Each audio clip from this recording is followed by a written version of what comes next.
Magandang umaga po sa ating lahat mga kabangas. So, for today's video is i-update po kayo sa nangyari sa bagyong si Odette. So, ipapakita ko sa inyo kung ano talaga yung nagpipinsala niya dito sa aming lugar. So, abangan niyo po ako mamaya.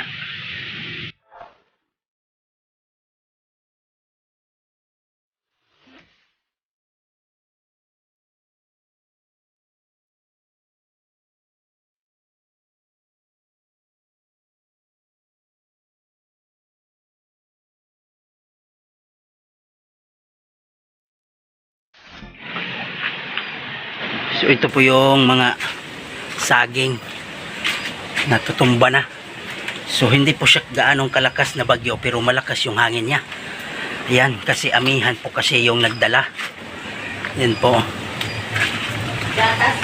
So maraming natutumba dito na mga pananim gaya ng saging. Ayan o, pagkalakas ng hangin o. Hindi po siya ordinaryong bagyo kasi malakas yung hangin niya.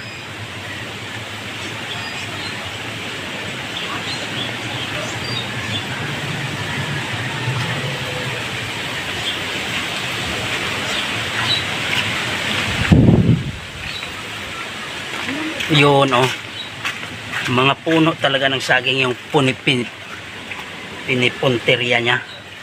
Yan oh, yung wifi namin kasi ayan,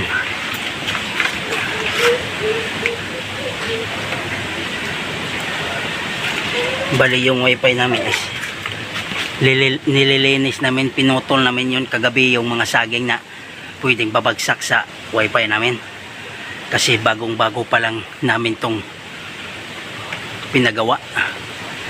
Ayan o.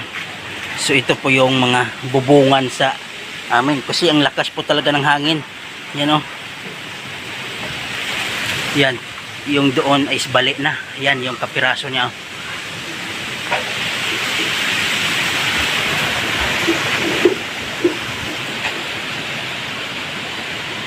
So mag-ingat na lang po tayong lahat. Magdasal tayo sa Panginoon na sana matigil na tong bagyo.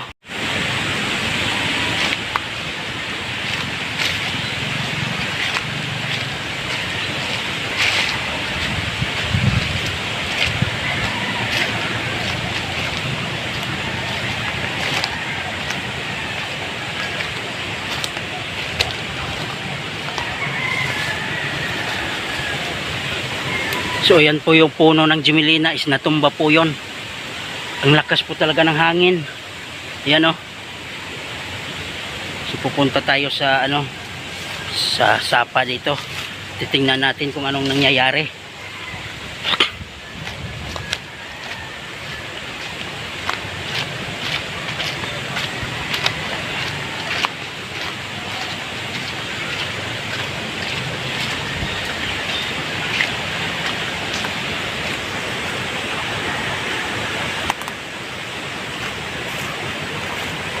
So ayan, nabali po pala ng ang sangan dito. Hindi siya bumabaha kasi mahina lang po yung ulan. Ang napakalakas lang is yung hangin kasi amihan talaga. Nagpapasalamat lang tayo sa Panginoon kasi mahina lang. Yan po yung sanga ng, hindi ko alam kung ano to.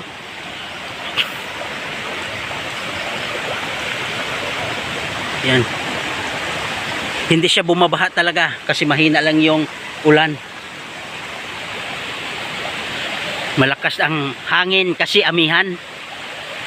Dito po yung update natin sa ating bagyo dito na Odette na nandito sa Makaas, Katmon, Cebu. Malakas talagang hangin. Yan oh. One eternity later.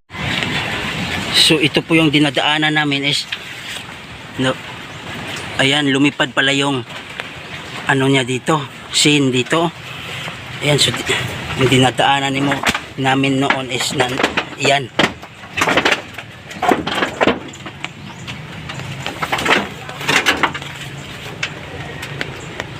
Chong, anong ginagawa mo dyan? Ba't ka dyan nangingisda? So ayan po yung daanan namin ngayon. Kasi yung lumipad yung ano niya, atip niya dito. Iyan. Malakas pala ang alon, Chong, napunta dito. Yan oh.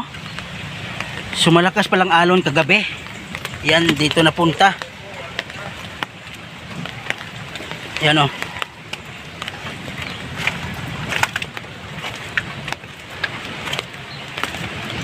Naabot mo baruto dira. Guba. So ito po yung nangyari sa kanyang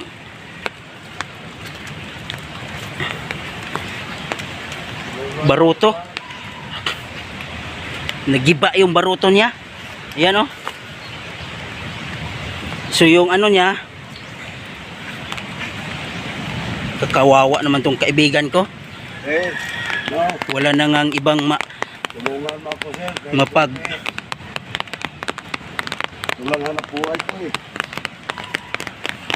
wala na nga siyang ibang hanap buhay. Giniba pa ni Odette.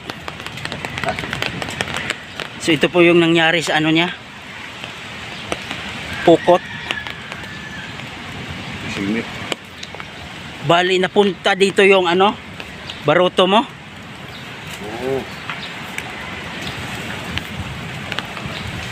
Hindi siya malakas yung uwan niya, hindi malakas, pero yung hangin yung malakas.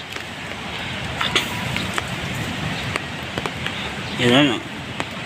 So kung sino yung gustong tumulong kay Chong Babot, so tulungan po natin siya kasi ito lang talaga yung hanap buhay niya eh. Nagiba pa yung ano niya, baruto is wala na talaga eh. Wala nang pag-asang. Tulungan po natin siya. Sa baka naman dyan yung may mababait na puso dyan, tulungan po natin si Chong Babot. Ito lang talaga yung hanap buhay niya.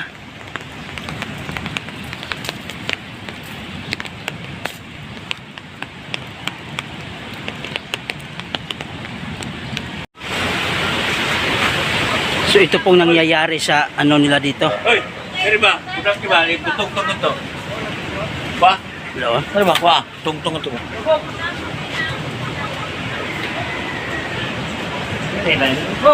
Nagigiba yung mga tinitirhan nila dito.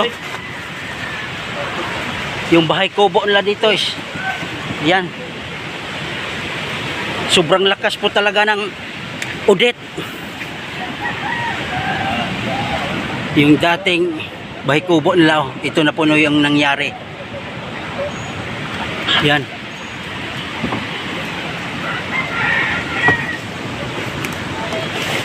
Sa kahirapan pag tinatangay ng bakit. Tama ka ba lang? Malakas ba yung bagyo? Kasi yung bagyo dito, tingnan niyo. Yan o. Sira yung bahay namin. Kung sinong gustong tumulong dyan, baka naman tulungan po natin sila kasi yung bahay kubo nila is wala na oh. Sobrang lakas po talaga ng bagyo. Naka-ulti yata yon kasi si Odette yun eh.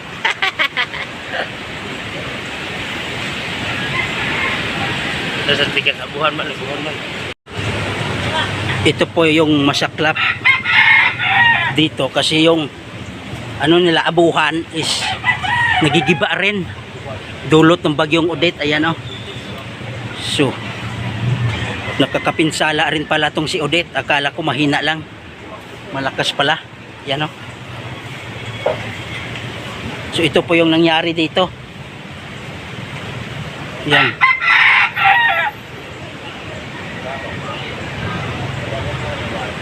Grabe talagang pinsalang idinidulot ng bagyong to. Sana matapos na to. Kasi naawa na ako sa kanila eh. Sobrang lakas po talaga. Grabe. Grabing pinsala na talaga to. Yan po, ito po yung nangyari sa rest house nila ni Sir Steve. Oh. Yan, gibang-giba. Yan. Grabe. Gibang-giba talaga. Yan, oh.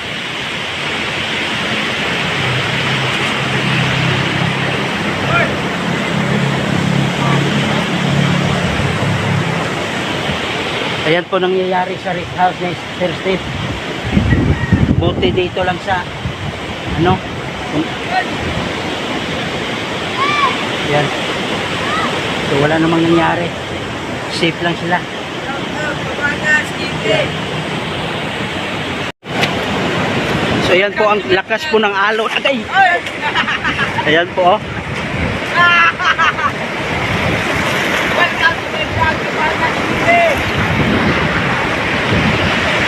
So ito po yung nangyari sa rest house ng amo ni Jerome. Ito po yung sa kasamaang palad. Ito na po yun, oh. Yan. Dibang-diba talaga.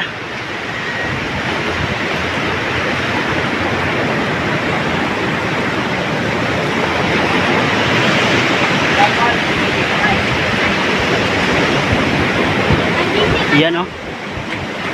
So, ang lakas pala talaga ng bagyo ito.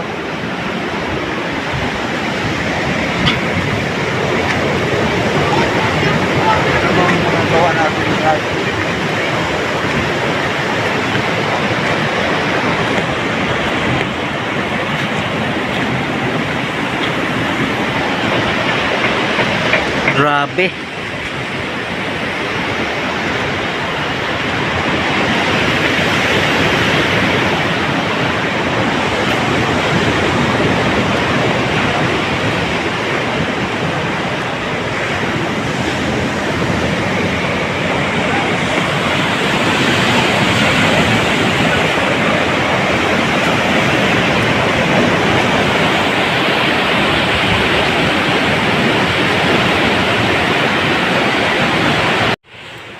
So ito po yung nangyari sa kalsada dito sa gilid sa rest house nila ni Sir Pacquiao. Ayan. So, bali yung pambotis na punta na dito. Grabe talaga, ang lakas po talaga ng hangin. Ano?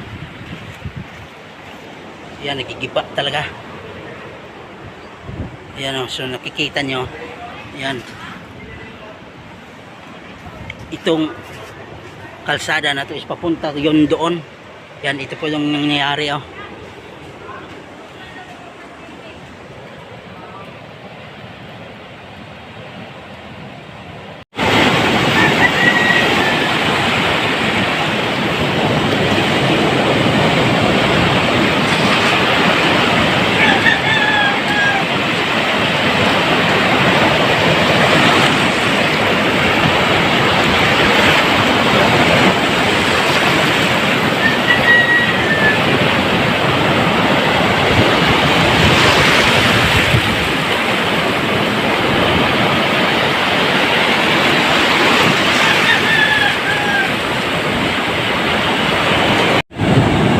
Grabe po talaga, ang lakas po talaga ng alon, no.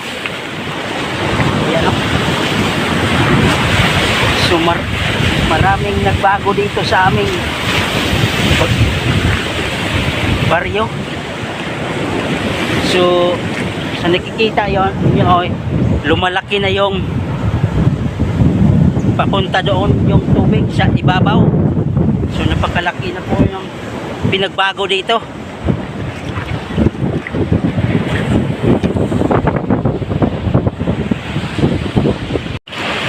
Wow, gulod. Chatan tanong sa iba.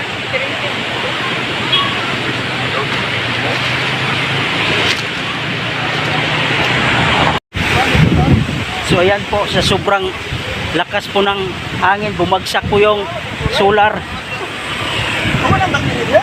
Ayan po, bumagsak po yung solar dito. So lahat ng mga solar is bumagsak dahil sa sobrang lakas ng hangin.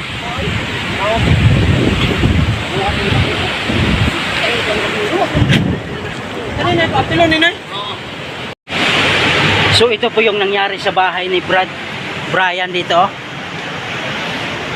Wasak na wasak yung bahay nila. Ayan. Pati yung Pati yung bahay kubo dyan, nawala. Hinampas ng malaking alon. So ito na lang po yung... Ha? Naanod? Oh, wala na ipayag.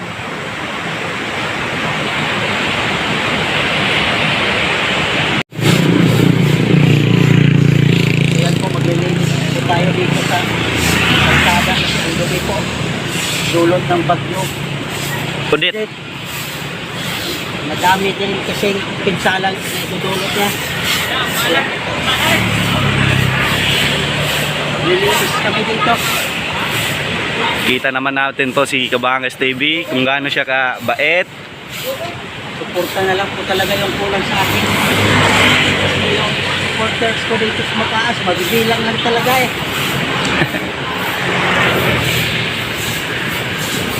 So please po sa mga may puso dyan, suportahan natin si Kabangas TV.